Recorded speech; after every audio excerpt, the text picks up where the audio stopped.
1994, Essen, Germany. A gray morning settles over the shattered Ruhr Valley, the industrial heart of the Reich. Inside a concrete office at Krupp's intelligence division, four men huddle around a small wooden table. On it lies a captured document from the United States War Department, translated overnight by the propaganda ministry. At first glance, it looks like a routine production summary, page after page of numbers. Then one engineer reads the line aloud. His voice falters halfway through. Bomb output, 15 tons per hour, single facility, Illinois sector. The room goes silent. One man sets down his cigarette and stares at the paper as if it were an optical illusion. Another whispers, "That cannot be correct." The senior inspector, a veteran of the pre-war steel industry, checks the figures himself. The calculation holds. The American plant, just one of hundreds, is producing in a single morning what an entire German district might manage in a week. For a long time no one speaks. Only the sound of distant air raid sirens drifts through the cracked window. Finally, the oldest man says quietly, "So this is how they fight wars." Outside, the thunder of Allied bombers begins to echo across the valley, the physical proof of those numbers in the sky. Every detonation above Essen feels like punctuation to the report in their hands. They had believed that precision and genius could save them. They discovered that quantity had already defeated them. German factory workers couldn't believe a U.S. plant was churning out tens of tons of bombs every hour. Across the ocean, the rhythm of war sounded different. It wasn't sirens or bombs. It was the hum of assembly lines, the clang of presses, and the deep mechanical breath of machines that never slept. In 1940, when President Franklin Roosevelt spoke the words, "Arsenal of Democracy," few could imagine what that would become. But within 4 years, the United States had turned itself into the largest industrial power in human history. Civilian factories were stripped of their peacetime identities overnight. Ford built bombers instead of cars. General Motors produced tank engines. DuPont filled trainloads of TNT. In Michigan, the vast halls of Willow Run stretched for a mile and a half. Inside, more than 40,000 workers built a new B-24 bomber every 63 minutes. What had once been farmland now echoed with rivet guns, forklifts, and jazz music from the factory loudspeakers. At night, the windows glowed red and gold from molten metal. Train whistles signaled another convoy leaving for the front. Flat cars stacked high with bomb casings and crates of fuses. Elsewhere, the Alabama Army ammunition plant spread across thousands of acres of pine forest. Whole towns sprang up around it, filled with workers in protective suits mixing chemicals and pouring TNT into steel shells. They worked in 3 shifts, every hour of every day. From the Pacific coast to the Great Lakes, the American mainland had become one continuous engine of war. Oil from Texas, aluminum from Tennessee, steel from Pennsylvania. Everything connected by rail, by telegraph, by sheer coordination. Factories didn't pause for holidays or sleep. When workers left at dawn, others were already punching in. Women replaced men sent overseas. Teenagers learned to weld. Grandmothers inspected detonators with magnifying lenses. An inspector from the Bureau of Ordnance once said, "We are not making weapons. We are making time." And he was right. Every hour saved in production meant fewer lost in combat. By 1944, the numbers were staggering. The United States was producing $45 billion worth of munitions each year. It had built more ships, tanks, and planes than all its enemies combined. Every day, thousands of tons of bombs left the continent. Proof that America had transformed not just its factories, but its entire society into a weapon. And somewhere in Germany, engineers who once laughed at the idea of mass-produced warfare were beginning to realize what those numbers truly meant. In the deep south, where the forests of Alabama met the rolling red hills, a new kind of factory rose from the soil in 1942. It had no sign at its gate, no name on its smokestacks, and no visitors allowed past the fences. Locals called it the Monster Factory. Officially, it was the Alabama Army Ammunition Plant, one of the most secret and ambitious projects in the world. Spread across nearly 20 square miles, it was a city made of pipes, boilers, cooling towers, and rails. 6 separate plants worked in perfect rhythm. Acid production, TNT mixing, ammonium nitrate, booster charges, loading bays, and bomb assembly. Each section connected by steel conveyors that fed day and night like arteries in a living organism. From above, the layout looked like veins of silver under moonlight. From the ground, it was a roar of heat and motion. Trains rolled in carrying crude toluene, coal, and nitric acid. They left loaded with bombs, rows of fat steel cylinders stacked like harvest fruit. At its peak, the plant produced over 40 million pounds of explosives every month, about 18,000 tons. That's more than 10 tons for every hour of the day. Inside, more than 30,000 workers, half of them women, moved like clockwork. Their uniforms were simple cotton coveralls, their hair tucked under caps, their hands wrapped in gloves to resist acid burns. They called themselves the powder women. They mixed chemicals in vast iron kettles under the watch of army engineers, carefully feeding yellow crystals and measuring temperatures by the flicker of a thermometer's glow. If a mixture went off balance, the result could be death for hundreds. But accidents were rare. The system was built not for risk, but for rhythm. Every process was redundant, every pipe duplicated, every safety valve tested twice a day. Nothing was left to chance. At night, floodlights lit the factory yard until it shone brighter than any town for miles. A faint orange haze hung in the air, TNT dust glowing in the humidity. People passing on distant roads said it looked like a city burning in slow motion, though nothing there was burning except time itself. For the workers, it was exhausting but proud work. One woman wrote in her diary, "We don't see the soldiers, but we know what we send them. Every casing we fill, someone will drop on Berlin or Manila. It keeps us going." The Alabama plant was not alone. Dozens of similar facilities dotted the map. Pontiac Ordnance Works in Illinois, Radford in Virginia, Volunteer Ordnance in Tennessee, and Cornhusker in Nebraska. Together they formed a hidden network of explosive power greater than any in history. The Germans had no idea of the scale until captured intelligence revealed the numbers. To them, it was unimaginable. In 1944, German explosives output hovered around 25,000 tons per month, for the entire nation. The United States, meanwhile, was producing that every 40 hours. What shocked them most wasn't the chemistry. It was the method. Every plant used interchangeable designs, duplicate pumps, identical mixers, identical valves, so any part from any factory could fit another. Engineers called it assembly line chemistry. It was the same philosophy that built cars before the war, now turned loose on destruction. Even the waste heat from furnaces was captured to power turbines that ran the compressors. Every ounce of energy reused, every motion timed, every shift recorded on a master clock in Washington. The Alabama plant became the blueprint for efficiency. Women in Sylacauga joked that their husbands in uniform fought less dangerous battles than they did. But they kept going, working under pressure and heat that made the ground tremble. The air smelled of nitric acid and burnt cordite. The noise never stopped. And still, production grew. Each new month broke the record of the one before. The rail yard, 3 miles long, was never empty. Locomotives lined up to haul their deadly cargo to Mobile, where Liberty ships waited at the docks, bound for Europe and the Pacific. For the workers, it felt like building thunder. For the German observers who finally saw the numbers, it felt like witnessing the laws of war being rewritten. In 1944, when American and British bombers darkened the skies over Europe, the shockwaves that rattled German cities began here, in places like Alabama, Illinois, and Tennessee, where ordinary people fed molten powder into machines until it came out as force enough to remake continents. If there was ever proof that industry itself could become a weapon, this was it. Not a general's plan, not a nation's ideology, just labor, metal, and time. In those endless hours of production, America built not just bombs but inevitability. By late 1944, deep inside the crumbling Reich, the Ministry of Armaments began receiving reports that no one wanted to believe. Couriers from occupied France and neutral Switzerland brought fragments of Allied industrial data, shipping manifests, newspaper clippings, captured intelligence memos. On their own, they meant little. But together, they painted a picture of production so immense that even the most loyal engineers felt their stomachs turn. Albert Speer, Germany's Minister of Armaments, ordered his analysts to compare the figures against their own. They gathered in a bunker in Berlin, using candlelight because of constant power outages. The atmosphere was thick with smoke, fatigue, and disbelief. Someone pinned a sheet of paper to the wall showing Allied bomb tonnage by month.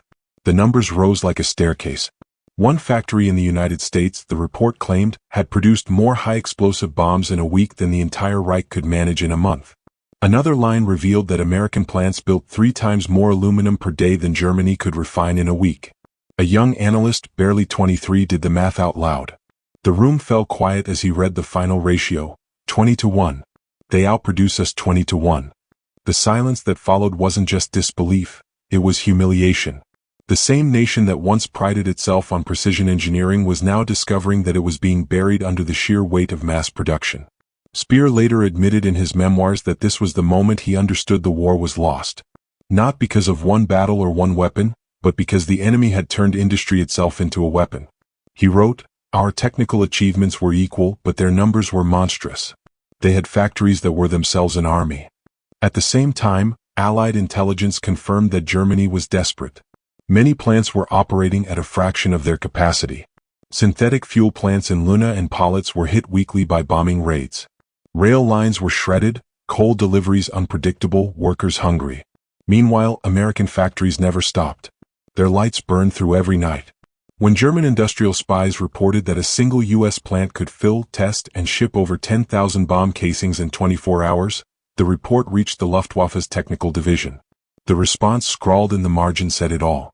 Inconceivable, propaganda exaggeration. But it wasn't. After the war, when Allied occupation officers opened German archives and cross-checked records, the numbers proved real and conservative. In late 1944, a captured American technical report from the Bureau of Ordnance was brought to the Ruhr Valley for analysis. It described ordnance facilities operating on full automation, conveyor belts, automatic welders, electric hoists, hydraulic cranes, and continuous chemical feeds.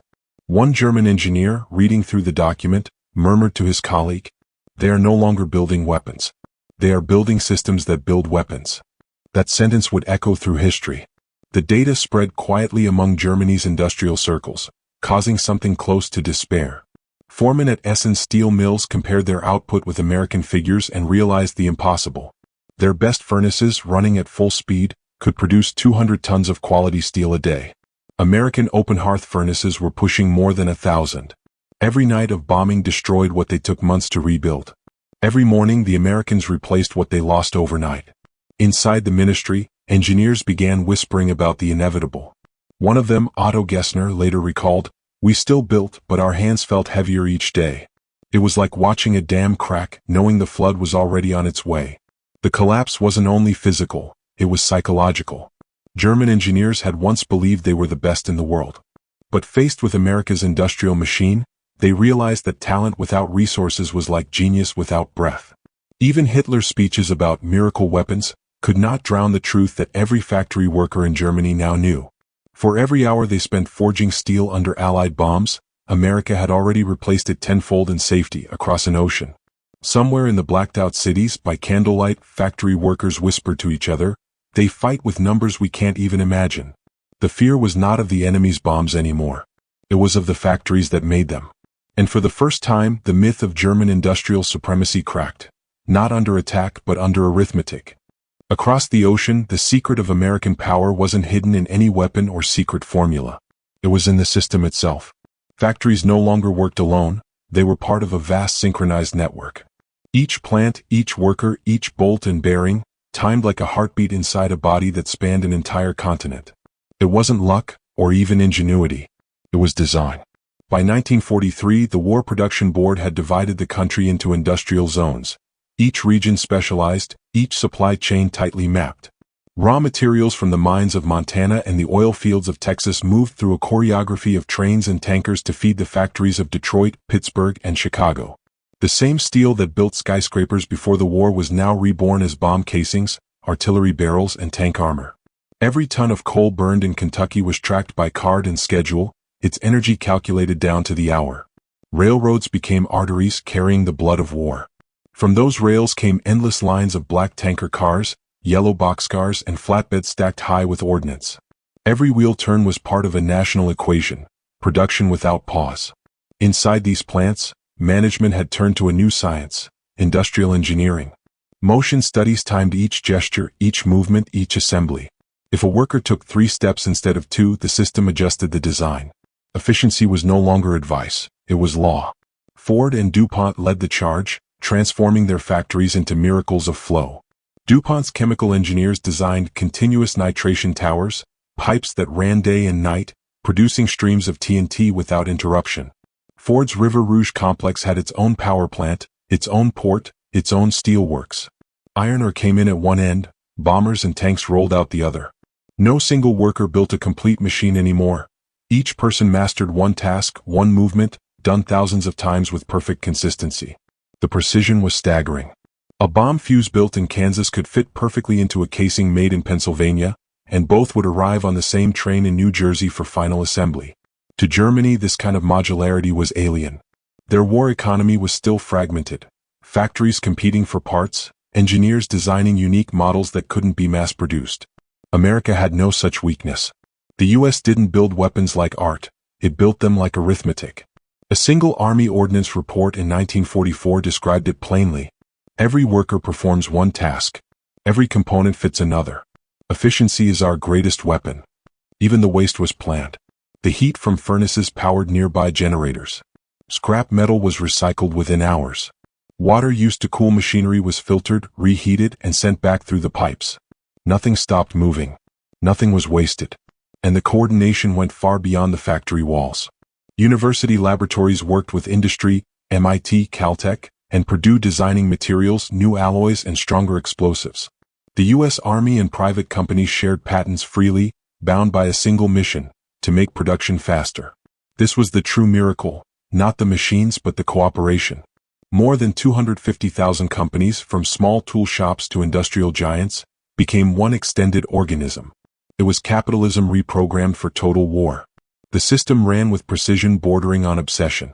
Every screw, every gear, every bomb casing carried a serial number that told its story, where it was made, when it was tested, who signed it off. If a shell misfired in Italy, the army could trace its origin back to a single worker in Ohio. That level of accountability made the system flawless. Factories didn't guess, they measured. They didn't experiment, they repeated. And repetition, multiplied by millions, became power. In late 1944, when German engineers studied photographs of American assembly lines, they were stunned.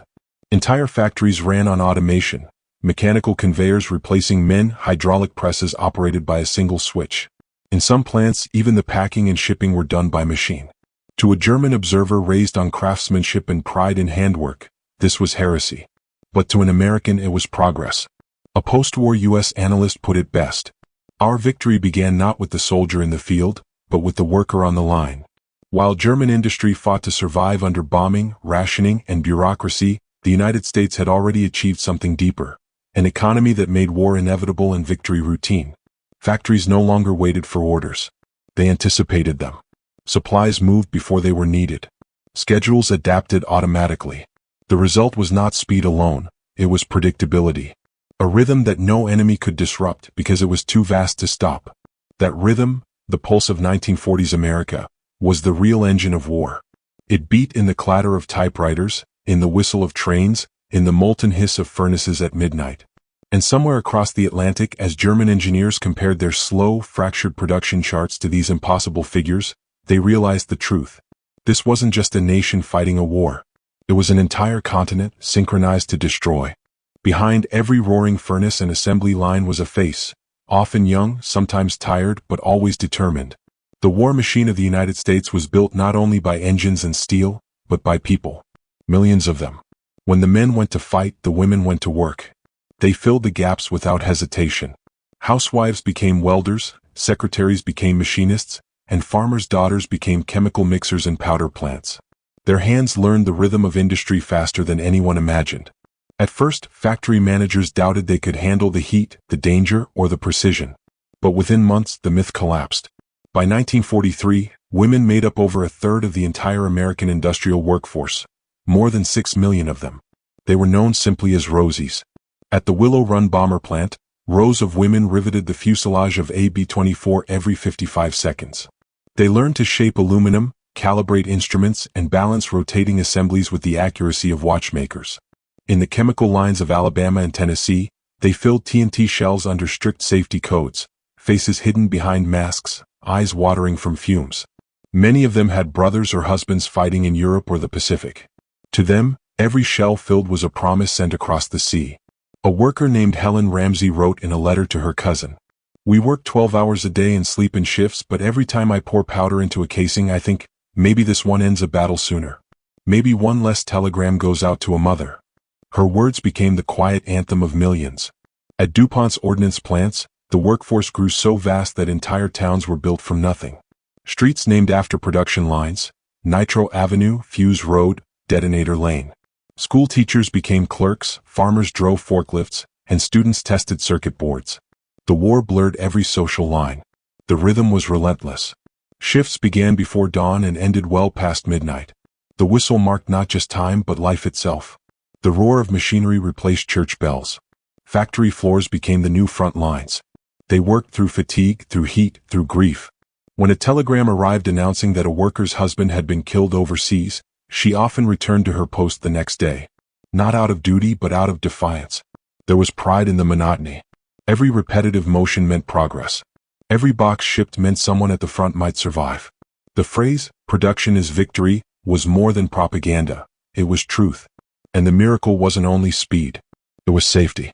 American industry understood that a tired worker was a weak link, so cafeterias served full meals for pennies.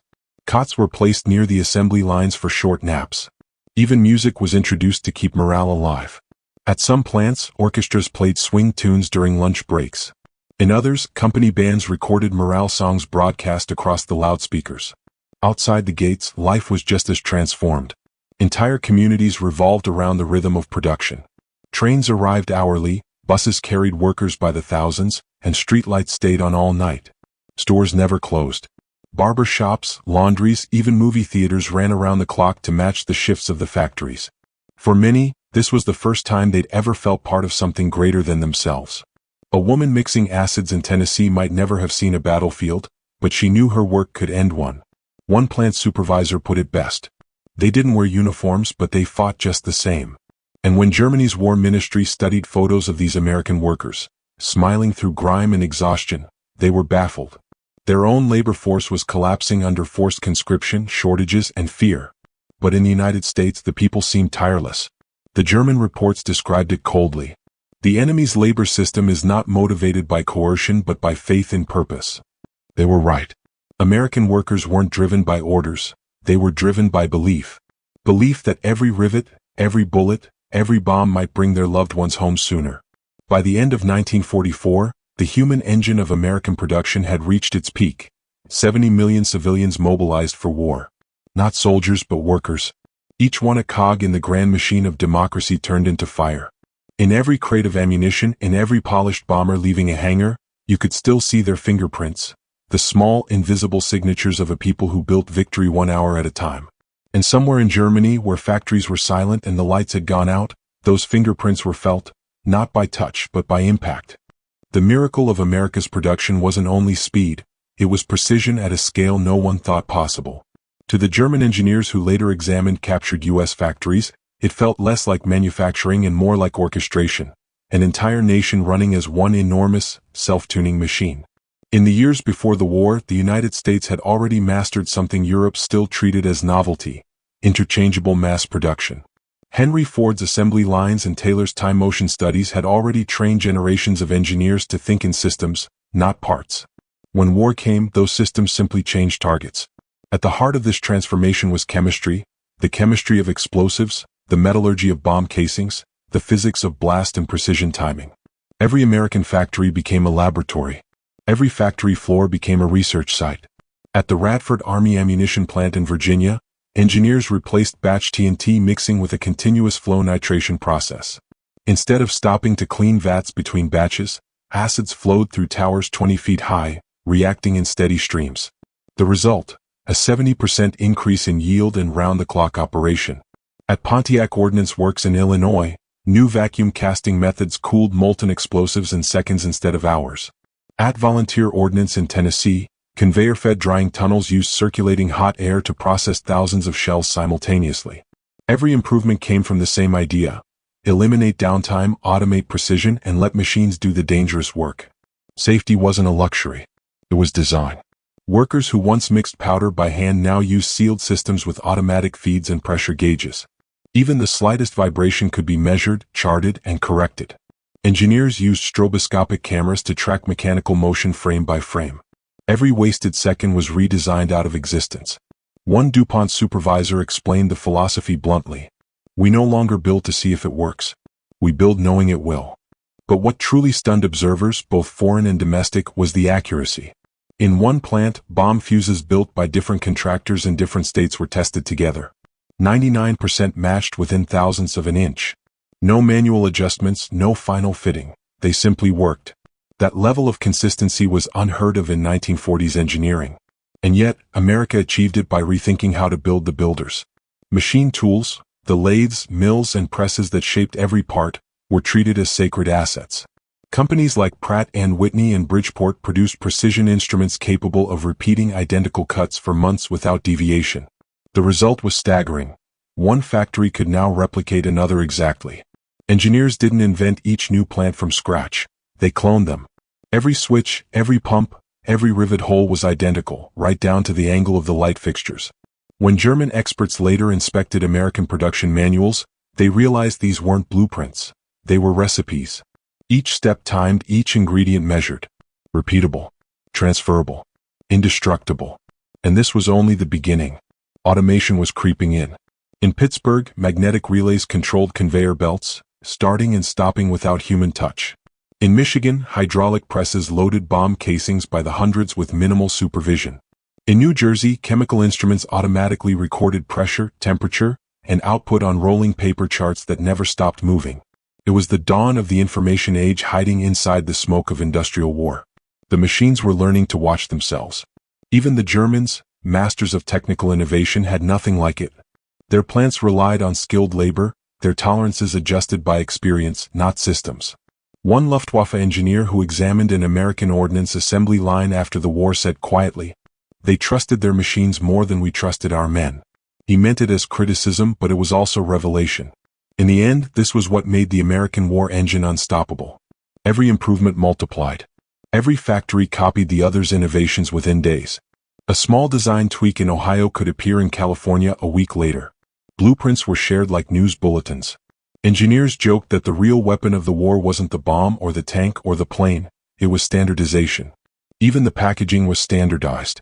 Bombs were stacked in modular crates that fit any ship, any train, any port crane.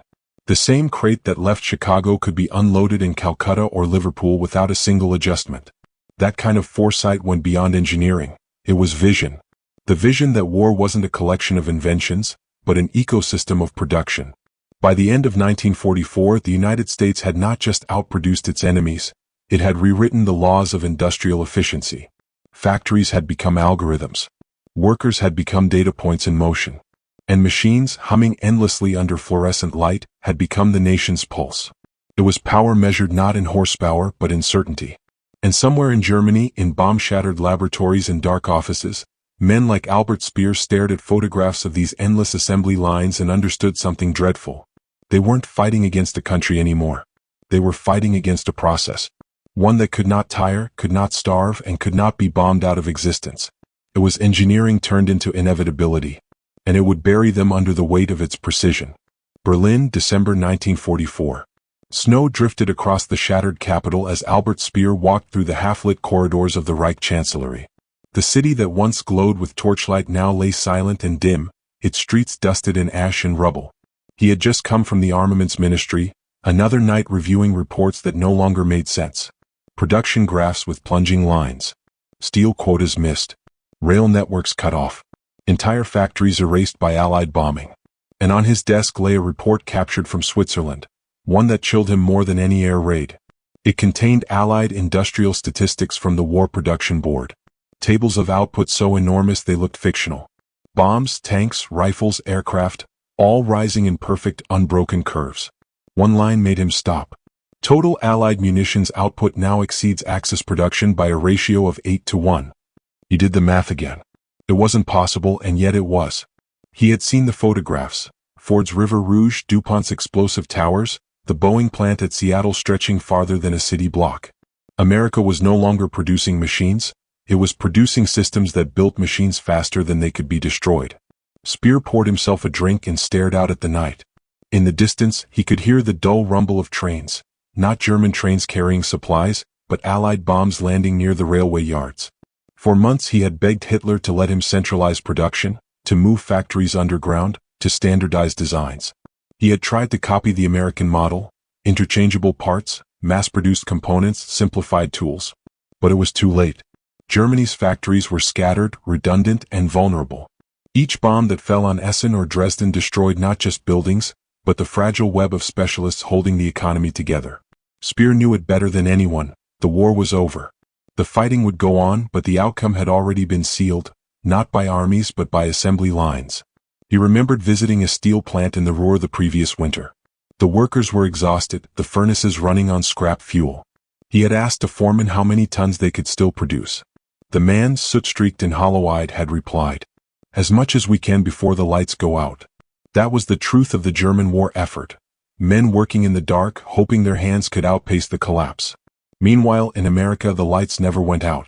Speer picked up a set of photographs taken from captured U.S. magazines. Images of assembly lines stretching into infinity.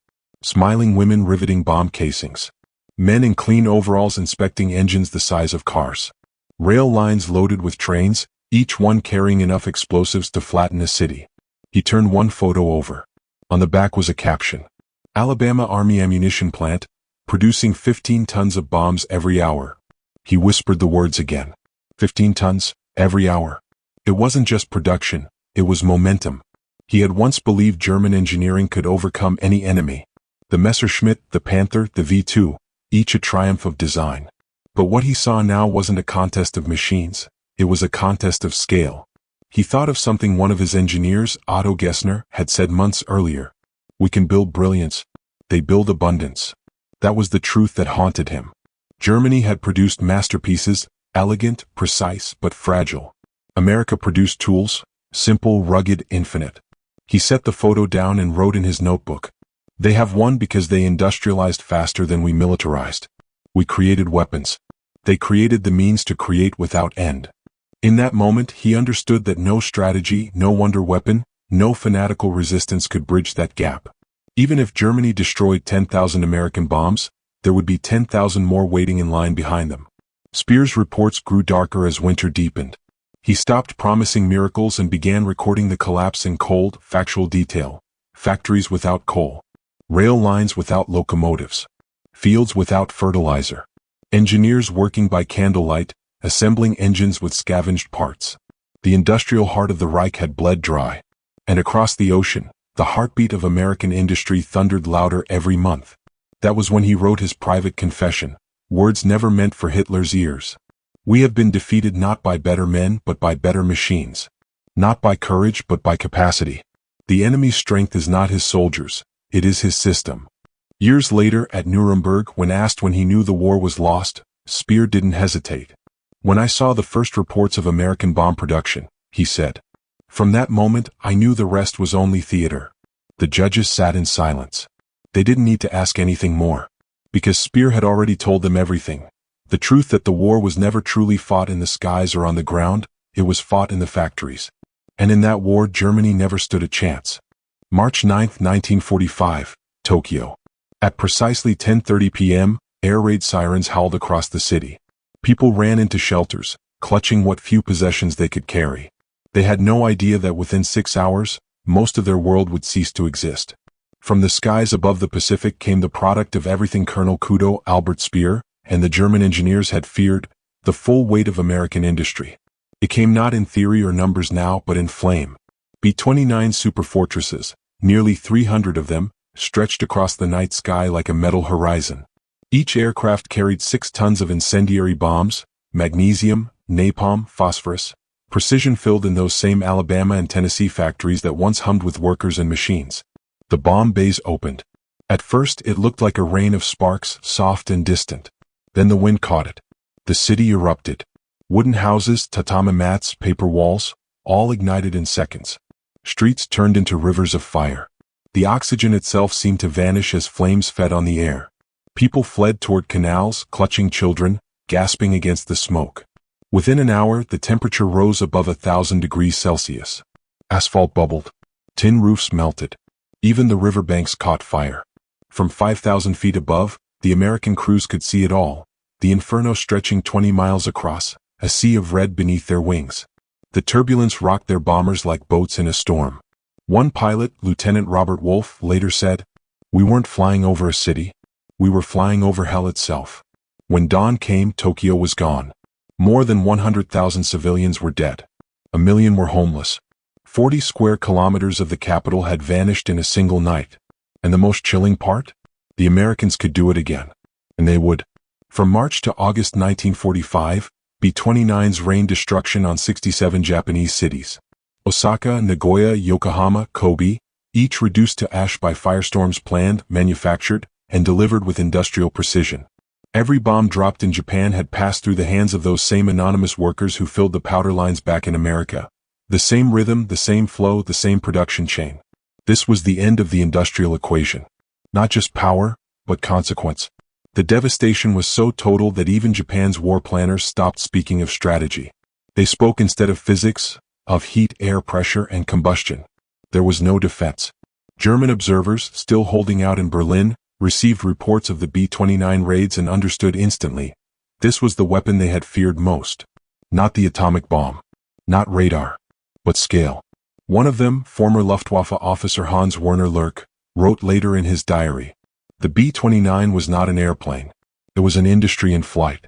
And it burned an empire to the ground. Back in the ruins of Tokyo, Japanese engineers collected fragments of the bombs. They analyzed the steel, the fins, the fuses.